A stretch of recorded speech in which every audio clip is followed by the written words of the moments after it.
Tetapi masalahnya kita walaupun sering dengar mengenai hati, pentingnya hati, kita itu nggak pernah benar-benar diajarkan ya atau diberitahu cara membuka hati itu gimana.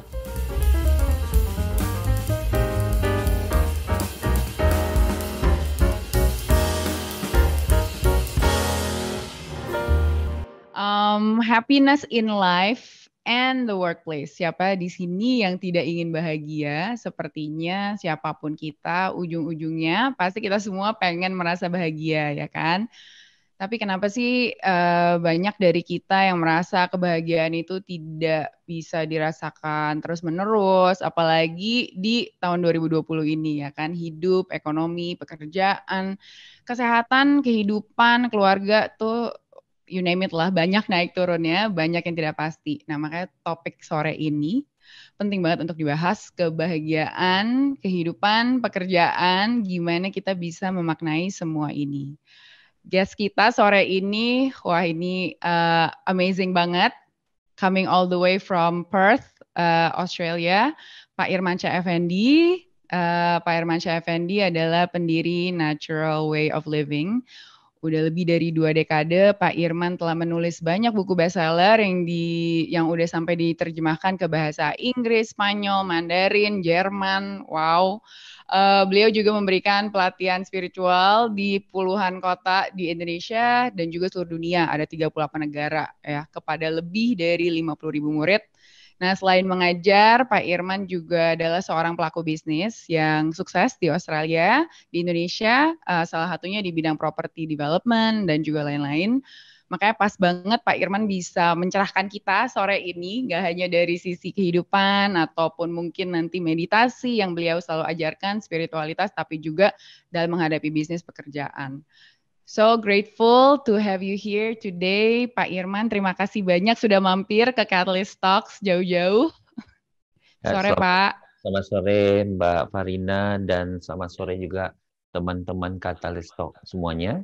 Nah, kalau di Catalyst Talks ini Pak Irman spiritnya ngobrol kita tuh santai, terbuka, dan belak-belakan. Jadi makanya hostnya harus orang Batak. Nah ini ketemu sama orang Padang, makanya pas belak-belakan. Nah mungkin pertanyaan pertama langsung aja kita ngomongin soal kebahagiaan Pak.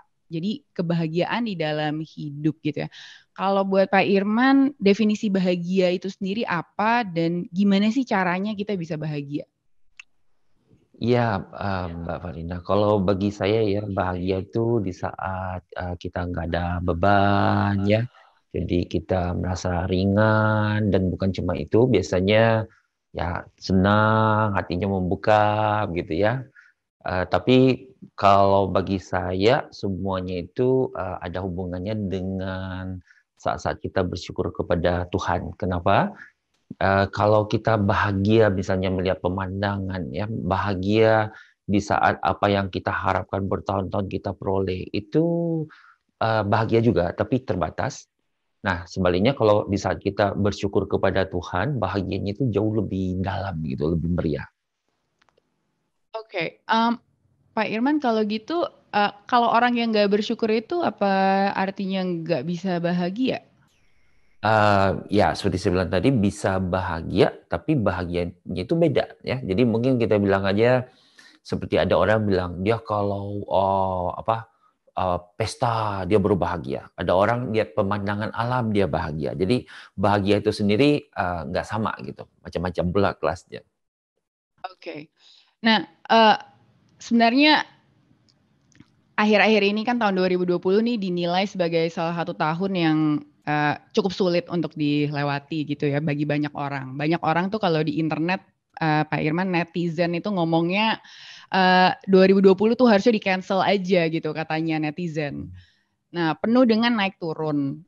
Jadi ada yang bilang tuh kayak bahagia tuh mau bahagia aja sekarang susah banget gitu. Gimana sih terus menerus itu apa emang bisa atau cuma ilusi belaka tuh itu gimana tuh Pak? Nah, tergantung lagi. Jadi kalau kita itu kelompok orang yang kalau sudah dapat yang kita harapkan kita baru bisa bahagia. Nah, tentu dengan kondisi yang menurun, kondisi yang kita harapkan nggak tercapai, kita nggak bahagia ya. Tapi kalau kita orang yang Seperti tadi saya bilang ya, lebih sering bersyukur daripada mikir kita mau apa, dalam keadaan apapun kita bahagia. Jadi mungkin paling gampangnya yang kita sering dengar ya, orang yang kaya, sukses, belum tentu bahagia. Petani sederhana di kampung biasanya mungkin lebih bahagia. Um, Kalau gitu ada juga yang bilang, Pak, kebahagiaan itu sebenarnya merupakan pilihan kita sendiri. Itu benar atau enggak sih Betul pernyataan sekali. seperti itu? Betul sekali. Jadi apapun sebenarnya tergantung banyaknya ya dari diri kita, cara kita begini, saya akan bahagia. Nah, kalau dia belum sukses tentu dia belum bahagia. Dan masalahnya kita, sudah sukses pun kita belum tentu bahagia karena sudah terlanjur terlalu sibuk. Gimana tuh Pak? Maksudnya terlalu sibuk karena kita tidak jadinya nggak bisa menikmati bahagia itu sendiri? Apa gimana? Seringnya begitu. Jadi misalnya kita bilang tadi ya, ada orang bilang, saya nih kalau sukses nih. Nah, sukses ini kan bukan sesuatu yang dicapai dalam sehari. Jadi dia bekerja keras bertahun-tahun ya. Dalam bekerja keras bertahun-tahun ini dia kan udah terlalu sibuk. Jadi dia sudah menjadi orang ya, yang manusia yang sibuk sehingga saat dia sukses dia bukan yang bahagia, dia wah saya mau lebih lagi gitu. Ya, atau kita misalnya bicara mengenai yang lebih biasa saja, anak-anak muda mungkin bilang, wah saya ini belum punya pacar. Kalau udah punya pacar saya bahagia. Udah dapat pacar, aduh saya belum dilamar. Kalau nanti saya dilamar saya bahagia. Ya udah dilamar, udah eh, apa namanya kawin pun ya, udah pesta pun, aduh saya belum punya anak. Kalau saya punya anak saya bahagia. Udah ada anak, aduh anak saya belum gede. Kalau anak saya sukses baru saya bahagia. Kapan bahagianya? Jadi gimana dong kalau kayak gitu? Jadi stop, apakah kita mesti stop punya target atau punya, ekstra keinginan gitu? Nggak boleh sebenarnya yang seperti itu kalau kita terus menerus pengen sesuatu itu akan menstop kebahagiaan? Nah, kalau secara spiritual ya, Hmm, agak beda. Jadi kalau ya. spiritual ini sebenarnya tadi kan saya bilang bahagia itu berkaitan dengan bersyukur kepada Tuhan. Nah, biasanya orang bilang kalau kita dapat sesuatu yang kita harapkan, dapat yang bagus, kita baru bersyukur kepada Tuhan. Tetapi kalau paling bagusnya dalam secara spiritual, kita itu nggak usah tunggu apapun, kita bersyukur dulu. Nah, kalau kita sering-sering bersyukur, ya kita tuh jadinya bahagia saja. Jadi bukannya nggak boleh mau sesuatu, mau itu boleh, tetapi janganlah itu menjadi patokan kita untuk kita bisa bahagia ya. Jadi kita misalnya bilang, oh saya berharap saya bisa punya rumah yang lebih bagus, boleh.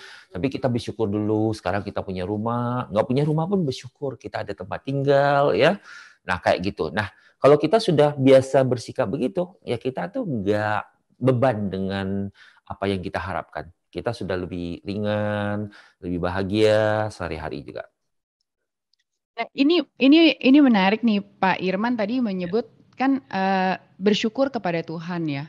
Eh, ini saya nggak tahu apakah audiens kita nih level apa spiritualitasnya tuh bagaimana gitu. Ini kan banyak teman-teman di sini mungkin yang eh, masa sih ada hubungannya gitu ya? Maksudnya kadang-kadang kan orang hanya bersyukur aja, I'm grateful gitu tanpa bilang kepada Tuhan gitu. Nah ini kan udah langsung disebut nih kata-kata kepada Tuhan. Kalau orang yang nggak percaya, apakah nggak bisa bahagia tuh Pak Irman? Kalau nggak percaya pun bisa, tetapi yang percaya tentu lebih penuh, lebih gampang lagi ya. Ya betul. Memang kalau saya terus terang, saya ngajarnya lebih berkaitan dengan hati ya. Jadi sesuatu itu bisa betul-betul dirasakan penuh. Tetapi kalaupun belum biasa memakai hati, kalau memang mungkin 1-2 kali pertamanya nggak gampang ya, tetapi kalau kita biasakan aja. Sekarang mungkin kita anggap jadi gitu ya. Bilanglah kita belum pakai hati. Coba aja kita pikir. Kita pagi nih mikir, wah saya mau sukses, saya mau gini ini. Nah kira-kira nih kita ringan atau mikir beban dengan saya mau ini, saya mau itu, kita itu ya. Berat ya. Ya, nah bandingan kita dengan orang lain si B ya, tadi kita bilang si A, yang pagi-pagi Tuhan ya, puji syukur saya atau kami kepadamu untuk pagi yang indah ini, ya. Hujan dibilang indah, ya kan petani butuh hujan, pohon butuh hujan, ya. Hari nggak hujan juga indah, ya. Nah, kita udah senang dulu, udah lepas dulu dari beban kita mau kita itu. Nah, Oke. Nah, interesting. Mungkin nggak semua teman-teman di sini juga tahu. Tadi Pak Irman udah sebut kata hati ya. Jadi ya. hati ini mungkin kalau yang nggak familiar kan Pak Irman nih mengajarkan meditasi buka hati. Ya, kebetulan saya juga udah ikutan, jadi makanya jadi lebih tahu. Tapi untuk teman-teman yang nggak tahu tuh hati itu apa tuh Pak? Ya, hati di sini kita bicara mengenai sesuatu yang tidak fisik, ya. Eh, yang ada di dada, yang kadang orang juga suka bilang hubungan dengan kalbu, ya. Jadi dengan memakai hati inilah baru kita bisa merasa rasa yang berbeda. Jadi ini bukan dingin panas dari indera fisik kita, melainkan ya dari sesuatu yang tidak fisik itu. Jadi hati itu ada hubungannya kah dengan kebahagiaan yang dari tadi kita bahas? Iya, jadi sebenarnya itu lebih mendasar ya. Kan kalau kita sehari-hari kita banyak pikiran, kita rasanya berat ya. Apalagi kalau ada masalah berat, kita emosi negatif tambah berat lagi. Nah, seringnya walaupun kita misalnya masalah kita berkurang, beban-beban yang ada itu sebenarnya tanpa kita sadar masih tersimpan. Tetapi kalau kita sudah biasa membuka hati kita, nah, walaupun kita misalnya banyak pekerjaan ya, rasanya berat, lalu kita membuka hati kita, nah langsung terasa ringan di sini. Nah, setelah di sininya ringan, sampai ke sininya juga ringan, bebas dari beban-beban itu. Apakah itu pikiran, apakah itu masalah atau emosi negatif. Nah, dengan kita membuka hati itu seringnya ya, mungkin kita tahu kalau kita ini mumet, kita dihadapkan pada suatu persoalan, kita tuh bingung nih gimana ya solusi terbaiknya. Kita pikir susah-susah, tapi mungkin solusi yang kita pikirkan itu nggak terbaik. Tetapi dengan hati kita ringan, pikiran kita jernih, kita bisa melihat keadaan itu dengan lebih mudah, sehingga ya solusi yang terbaiknya kita bisa sadari minimal dari pikiran. Tapi kalau sudah lebih biasa lagi pakai hati, sebenarnya dari hati kita bisa langsung tahu ya, apakah solusi yang terbaiknya gitu. Oke, mungkin ada yang masih bingung juga bahkan hati itu gimana cara bukanya gitu. Maksudnya, nih apanya yang dibuka? Gue kalau mau buka hati gimana caranya? Itu gimana, Pak? Ya, jadi mungkin ya sebenarnya kalau kita orang Indonesia kan hati itu kita cukup akrab ya. Malah kan kita tahu misalnya ada harian Kompas ya,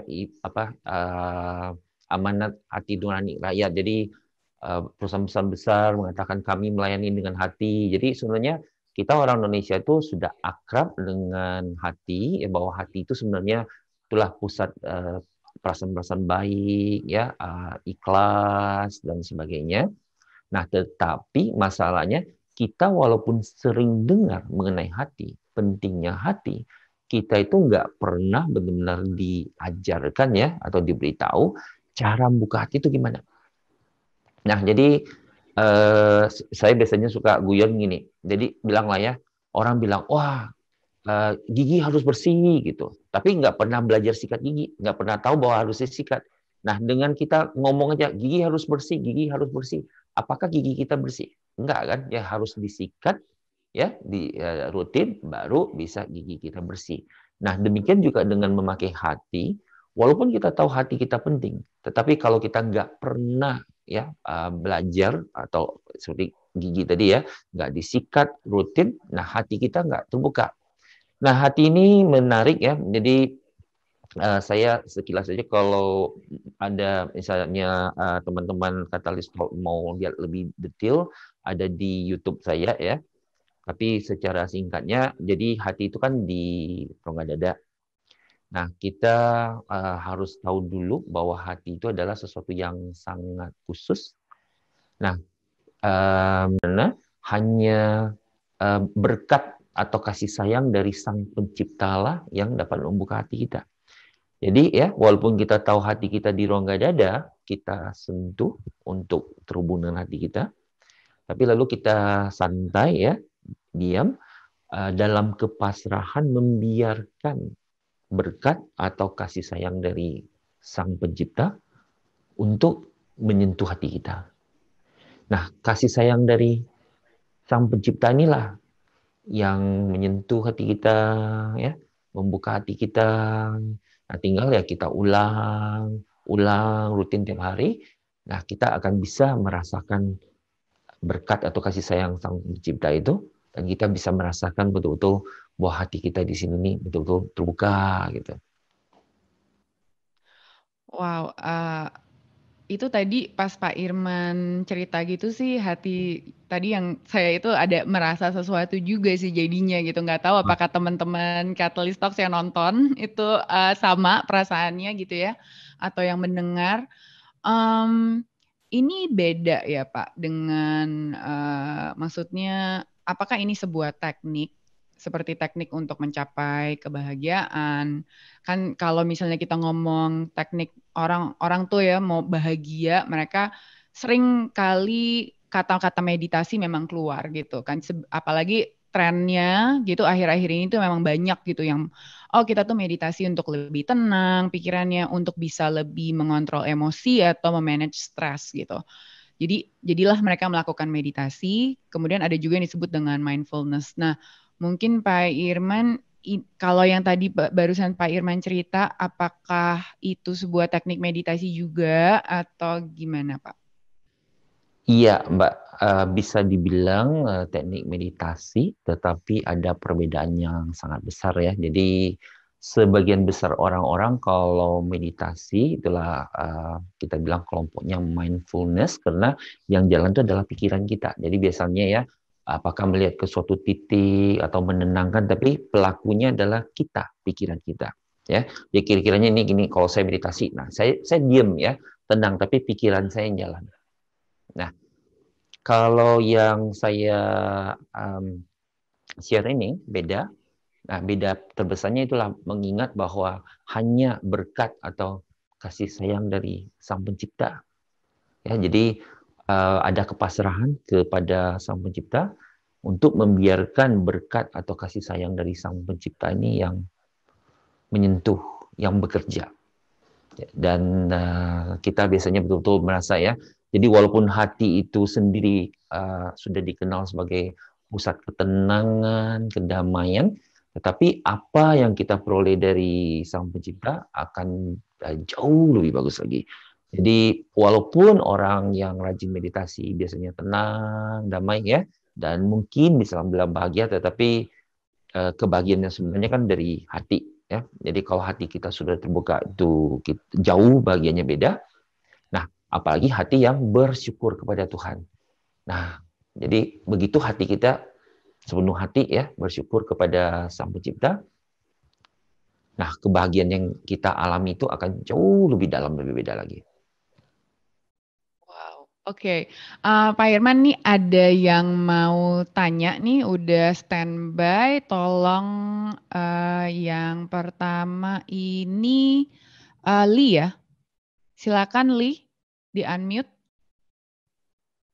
Halo, Farina. Halo, Pak. Hai. Ya, Oh. silakan langsung ke pertanyaannya Lee. Ya, saya ada pertanyaan nih. Jadi kan kita ini kalau happy kan berarti semua dari sisi hati ya. Cuma kita sendiri juga sebagai makhluk sosial kan tinggal bersama dengan orang-orang lain. Gimana nih society ini punya kayak standar apa ya? Standar sukses seperti apa sih gitu loh. Dan sebagai makhluk sosial saya diingatkan setiap hari kamu mesti seperti ABC ABC. Dan itu kan at one point itu kan is very stressful ya. Kalau menurut Bapak bagaimana ya cara kita menanggapi hal tersebut biar kita bisa mencapai kedamaian hati tersebut? Iya, Terima kasih Lee. jadi gini, kalau bagi saya ya kita harus ada keseimbangan. Jadi tentu kita sebagai makhluk sosial, kita mau apa namanya ramah, sopan ya kepada sesama kita, lingkungan kita. Tetapi kita tidak perlu membiarkan orang lain yang menetapkan standar mereka pada kita. Jadi Orang lain terserah mereka mau pakai standar apa, ya kita pakai standar kita. Dalam arti ini, biarlah misalnya bilang se-RT orang lain tuh semua mobilnya Mercy atau BMW semua, ya. Saya naik sepeda tapi saya bahagia dengan sepeda saya, ya udah kayak begitu. Jadi jangan sampai merasa malu, tetangga bilang, kamu kok nggak punya mobil? Ya saya cuma punya sepeda, tapi saya bahagia dengan sepeda saya. Semoga itu tadi menjawab ya. Nah, Pak Irman, kalau misalnya tadi kita ngomong kan kebahagiaan udah menyentuh lah berbagai hal. Kalau hati sendiri dan kebahagiaan yang tadi Pak Irman cerita, Ya. itu sama nggak sih kita gunakan juga di dalam misalnya bisnis atau pekerjaan sehari-hari? Itu bisa dipakai juga? Banyak sekali, Mbak ya. Jadi seperti tadi saya bilang, kalau kita banyak pekerjaan, kan pikiran kita berat ya. Jadi biasanya mungkin agak susah dalam berkonsentrasi, bekerja. Itu bahkan mempengaruhi juga sikap kita kepada kolega ya. Tapi kalau hati kita terbuka, nah beban-beban dari pikiran kita jadi bersih ya. Nah, kita bisa bekerja lebih mudah, lebih gembira, bahagia ya, dan tentu hubungan dengan kolega lebih baik. Dan yang pentingnya mungkin membuat keputusan-keputusan ya. Nah, kita ini kan nggak pernah tahu apa yang terbaik. Tapi kalau kita pakai hati, kita bisa membiarkan kalau paling dasarnya hati ya menunjukkan pada kita keputusan yang manakah yang paling bagus. Nah, ngapa saya bilang paling dasar?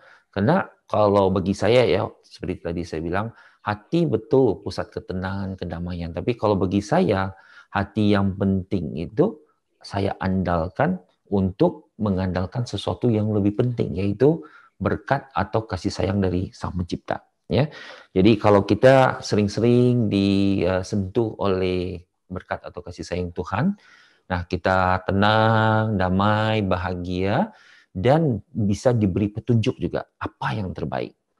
Nah, kalau kita membuat keputusan-keputusan diberi petunjuk oleh berkat atau kasih sayang Tuhan tuh beda banget gitu. Jadi seperti ya saya kan ada ya membangun gitu ya proyek-proyek yang cukup besar. Nah, sebenarnya saya waktu mulai itu nggak ada pengalaman, tapi saya membiarkan saja kasih sayang Tuhan memberi petunjuk ya. Nah, bukan untuk memperoleh untung, tapi untuk memberikan apa yang terbaik.